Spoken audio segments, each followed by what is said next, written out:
হয় নিশ্চয়কৈ এই পৃথিৱী এক ক্ৰীড়াংগন এই যে ৰোলাৰ স্কেটিং যি খেল আছে এই ৰোলাৰ স্কেটিং খেলৰ জৰিয়তেও ল'ৰা ছোৱালীসকলৰ যি মানসিক আৰু শাৰীৰিক যি বিকাশ এই বিকাশ ঘটাব পাৰি। মই বৰ্তমান উপস্থিত আছোঁ সোণাপুৰৰ ছায়েন্স চিটিৰ যি পথ আছে ছায়েন্স চিটি পথত।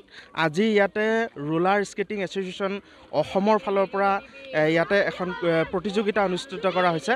ইয়াতে মই প্ৰথমতে ইয়াৰ কিছু পৰিৱেশ দেখুৱাবলৈ মোৰ সতীৰ্থক অনুৰোধ জনাইছোঁ। ইয়াৰ বিভিন্ন স্থানৰ পৰা অসমৰ বিভিন্ন স্থানৰ পৰা ছাত্ৰ ছাত্ৰী ইয়াতে অংশগ্ৰহণ কৰিছে।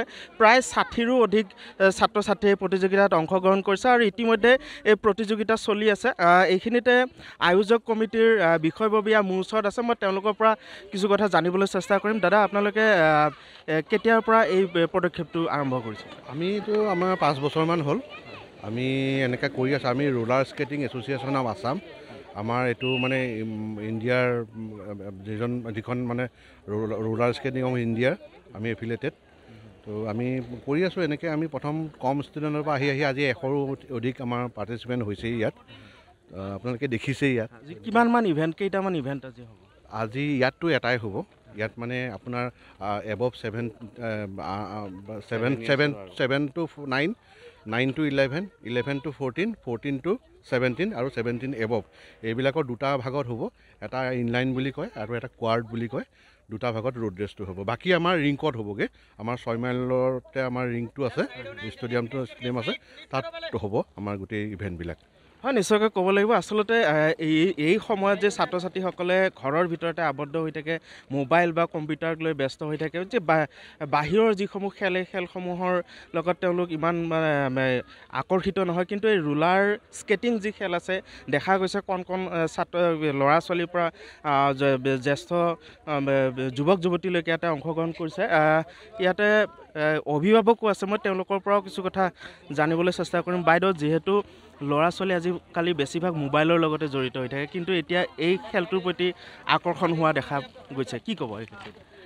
এতিয়াতো এইটো খেলৰ প্ৰতি ল'ৰা ছোৱালীবিলাক মোবাইলৰ প্ৰতি হোৱাতকৈ এইটো খেলৰ প্ৰতি আকৰ্ষিত হৈছে। এক প্ৰকাৰে এইটো ভালেই হৈছে। মোবাইলৰ অন্ততঃ ইণ্টাৰেষ্টটো কমি গৈছে ল'ৰা ছোৱালীৰ।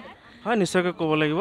ছাত্ৰ ছাত্ৰীও আছে ইয়াতে যি প্ৰতিযোগিতাত অংশগ্ৰহণ কৰিছে, প্ৰতিযোগীসকলো আছে। তেওঁলোকৰ পৰা কিছু কথা জানিবলৈ চেষ্টা কৰিম। ক'ৰ পৰা আহিছা? আমি সেই অসমৰ পৰা এই গুৱাহাটীৰ কামৰূপ মেট্ৰ'। কি নাম তোমাৰ? অভিজয়। কেনেকুৱা লাগিছে? ভাল লাগিছে আজি ৰেচ কৰি পেলাই, ইভেণ্টটোত পাৰ্টিচিপেট কৰি পেলাই। তুমি কিবা পাইছানে? চিলভাৰ আৰু ব্ৰঞ্জ এটা। শুভেচ্ছা থাকিল। নিশ্চয়কৈ বহু প্ৰতিযোগী ইয়াতে দেখিবলৈ পাইছোঁ। কণ মইনাসকলো আছে। কি নাম তোমাৰ? প্ৰিয়ম্বদা পূজা বৰুৱা। ক'ৰ পৰা আহিছা? জুৰিপাৰ। কেনেকুৱা লাগিছে আজি? ভাল লাগিছে। হয়, ক'ব লাগিব। আচলতে সকলোৱে ইয়াতে এই যি প্ৰতিযোগিতাত অংশগ্ৰহণ কৰাৰ লগতে তেওঁলোকে এটা এনজয়মেণ্ট ইয়াতে পাইছে। কাৰণ লগৰ যিসমূহ একেলগৰ বন্ধু বা তেওঁলোকক লগ পাইছে। আৰু এই ৰোলাৰ স্কেটিং যি খেল, এই খেলে ভৱিষ্যতৰ দিনত আকৌ আগুৱাই যাব আৰু ছাত্ৰ ছাত্ৰীসকলো আকৰ্ষিত হ'ব বুলি আমি আশা কৰোঁ।